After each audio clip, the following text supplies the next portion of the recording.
Bonjour les élèves! Alors aujourd'hui, dans cette capsule, je veux te montrer comment ajouter des marques de dialogue. Tu as sûrement déjà remarqué, dans les romans que tu lis, l'auteur fait parler les personnages. Donc, il y a beaucoup de passages où est-ce que je vais avoir des dialogues, même le personnage qui va se parler tout seul. Donc, comment cet auteur-là fait-il pour que les lecteurs s'y retrouvent? C'est ce que je vais te montrer aujourd'hui, afin que toi-même, dans ton texte, tu puisses ajouter des dialogues et qu'on puisse s'y retrouver. Donc, une des façons, c'est d'ajouter un titre qu'une personne commence à parler. C'est aussi d'indiquer qui prend la parole. Et tu peux aussi utiliser des guillemets pour encadrer des paroles rapportées, donc lorsque je n'ai qu'une seule personne qui parle et qu'on veut entendre. Alors, première des façons, ajouter un tiret quand le locuteur parle. Un locuteur, c'est un personnage dans les dialogues. Par exemple, « Phil, as-tu senti la secousse? » questionna Alexis. « Oui, et je me demande ce que c'est. Houston, me recevez-vous? » « Houston, reprit Alexis inquiet. Ici la station spatiale. Est-ce que vous nous recevez? » Donc, tu remarqueras que lorsque je veux faire parler mes personnages, j'utilise des tirets. Autre chose. Lorsque j'ai un point d'interrogation, donc lorsque j'ai une question, mon personnage pose une question ou fait une phrase exclamative pour exprimer quelque chose, il peut être suivi d'une virgule. Moi, j'ai choisi de mettre une virgule, mais tu remarqueras dans les livres que tu lis que ce n'est pas toujours le cas. Donc, tu peux, tu n'es pas obligé. Donc, je vais mettre des virgules ici. Autre chose importante, c'est d'indiquer qui parle et surtout de quelle façon. Donc, je vais essayer d'éviter de dire « dis Alexis »,« dis Phil »,« dis ». Donc, on va essayer de varier notre vocabulaire. Donc, par exemple, dans la première phrase, « questionna Alexis », donc il est en train de poser la question et j'ai mis un verbe qui m'indique que c'est une question. Tu remarqueras que dans le deuxième passage, je n'ai pas écrit qui avait parlé. Parce que si je le rajoute à chacune des lignes, ça fait lourd aussi pour mon lecteur. Et donc, je comprends qu'il pose la question à Phil au début. Donc, c'est Phil qui lui répond. On fait de l'inférence aussi un petit peu dans les dialogues. Donc, tu l'écris quand c'est nécessaire, quand j'ai besoin de comprendre qui est en train de parler. Et ensuite, repris Alexis, inquiet. Donc là, j'ai rajouté le facteur inquiétude. Tu remarqueras aussi que quand je vais indiquer qui parle, j'ai mis une minuscule. Donc, questionnant Alexis, il y a une minuscule, c'est bien important. Repris Alexis inquiet, mon repris, il y a un R minuscule. Donc, ça aussi, c'est une autre règle quand tu fais du dialogue. Et bien sûr, au début de la phrase, de ce dialogue-là, de chacune des phrases, je mets une majuscule parce que c'est une nouvelle phrase. Maintenant, quand est-ce que j'utilise des guillemets alors? Il y a différentes façons. Une des façons, c'est dans un dialogue. Donc, je reprends le même dialogue que j'avais dans la diapo précédente. Et là, tu remarqueras que je vais mettre un guillemet au début et un autre pour terminer à la fin de ce dialogue-là. Donc, ça peut être une façon. Donc, au lieu de commencer avec un tiret comme dans la diapo précédente, je commence avec un guillemet, mais je dois m'assurer de le mettre à la fin de ce bloc de dialogue-là. Autre chose, tu remarqueras qu'à chaque fois que quelqu'un parle, je saute une ligne, que ce soit sur une feuille de papier quand j'écris mon texte ou que ce soit à l'ordinateur. Cette structure-là, elle est importante, donc je saute une ligne à chacune des fois. C'est ce qui indique mon dialogue également. Je peux aussi utiliser des guillemets afin de rapporter des paroles rapportées. Bon, c'est une belle phrase, ça. Alors, tu remarqueras que je n'ai pas deux personnes qui se parlent à ce point-ci, je n'ai qu'un seul personnage. Nous devons absolument trouver la source de cette secousse, dit l'astronaute en regardant autour de lui. Donc, il n'y a personne qui lui répond. Il dit ça haut et fort. Donc, je vais utiliser des guillemets à ce moment-là. Donc, j'en mets au début et à la fin de ce qu'il dit. Autre chose, après les guillemets, c'est suivi d'une virgule. Tu te rappelles tantôt, ça pouvait, là, c'est suivi. Donc, je dois avoir une virgule.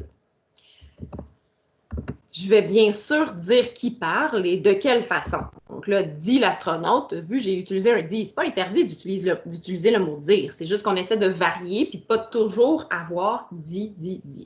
Et le regarde, dit est écrit avec une minuscule au tout début, bien important, même chose que tantôt. Et de quelle façon? En regardant autour de lui, on comprend qu'il est inquiet.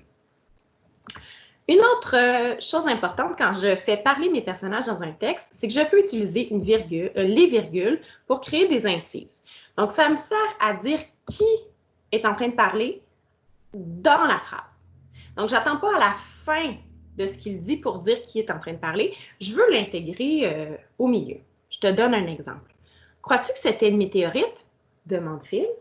Ou c'était quelque chose dans la station? Donc, quand je le lis, tu as vu aussi, hein, je change un peu mon ton. Demande Phil, ben, il n'est pas en train de dire ça. Hein, je suis juste allée dire qui est en train de parler. Alors, tu remarqueras que je vais aller encadrer ce bout-là pour dire qui est en train de parler avec des virgules. On appelle ça une incise. Donc, virgule au début. Crois-tu que c'était une météorite? Virgule. Demande Phil, virgule. Et ça m'indique que je reviens à ce qu'il est en train de dire. Bien sûr, je vais aller indiquer qui est en train de parler, toujours avec une minuscule au début de ce verbe-là. Autre chose, parce que je ne vais pas toujours utiliser le prénom du personnage. Hein. Je vais parfois utiliser un pronom à la place, donc il, elle, etc. Et à ce moment-là, je vais aller inverser mon verbe et mon pronom. Donc, je te montre, j'ai peur, affirme-t-il. Je peux aller dire affirme Alexis. Je vais aller dire affirme-t-il. Donc, remarque bien, quand mon verbe se termine avec un A ou avec un E qui est muet, comme dans ce cas-ci avec affirme, je vais aller rajouter un T avec des traits d'union. Donc, affirme, trait d'union, T, trait d'union, il. As-tu entendu? Marmonna-t-il? C'est la même chose. Il n'en est pas question. Proteste-t-elle? Donc, je viens encadrer avec un T et des traits d'union. Autre chose que tu risques d'utiliser lorsque tu vas faire des dialogues ou faire parler tes personnages dans ton texte, c'est la phrase interrogative. Alors, ça, c'est quelque chose que tu as vu au deuxième cycle, donc c'est un rappel. Donc, je vais inverser, rappelle-toi, quand je fais une phrase interrogative, mon verbe et mon pronom. Donc, par exemple, as-tu faim? Demande Clara. Mais as-tu, si j'avais une phrase déclarative, ce serait tu as faim. Mais là, je pose une question. Donc, j'ai inversé mon verbe et mon pronom. As-tu faim? Point d'interrogation important. Aimeriez-vous visiter? Questionna sa mère. Donc, encore une fois, j'inverse. Et une autre façon de faire une phrase interrogative, il y en a d'autres, là, mais je t'en présente deux, c'est d'utiliser le « est-ce que ». Donc, est-ce que tu aurais un crayon à me prêter? Demande Laurie. Voilà. En résumé, comment choisir entre le tiret et les guillemets? Mais si ton personnage parle seul et qu'il n'y a pas de réponse, à ce moment-là, je vais aller utiliser les guillemets. Si ton personnage discute avec un autre personnage qui lui répond, je vais aller utiliser les tirets. Mais rappelle-toi, je peux aussi, au début de ce bloc de dialogue-là, commencer avec guillemets, finir avec guillemets. Mais au travers de tout ça, je vais avoir des tirets. Également, un choix pour aider ton texte.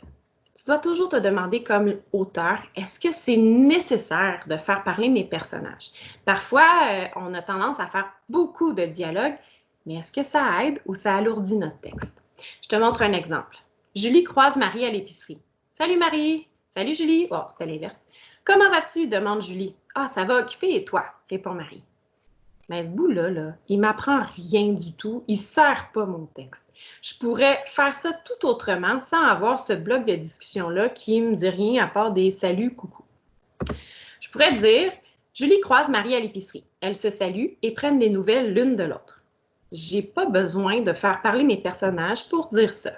Donc, je peux avoir un mauvais choix et un bon choix. Demande-toi toujours si c'est nécessaire. Donc, à toi maintenant, un petit rappel. Dans cette capsule, tu as vu quand ajouter un tiret, donc quand ton locuteur parle, quand utiliser des guillemets, donc dans un dialogue au tout début et à la fin, ou quand je fais des paroles rapportées. Tu as aussi vu l'utilisation de la virgule en incise. Tu as vu l'inversion du verbe et du pronom. Tu as vu la façon de faire la phrase interrogative. Tu as vu à quel est le meilleur moment pour utiliser le tiret et le guillemet et si c'était vraiment nécessaire de faire parler tes personnages. Alors maintenant, ça se pourrait que tu sois bien avancé dans ton écriture. Je t'invite à retourner voir dans ton texte si tu as du dialogue ou si tu devrais en ajouter et voir si tu l'as fait de la bonne façon. Donc, revoir chacune des stratégies de cette capsule afin de bien les maîtriser dans ton texte, dans ton écriture. Alors, je te souhaite une très belle écriture et j'ai bien hâte de lire tout ça.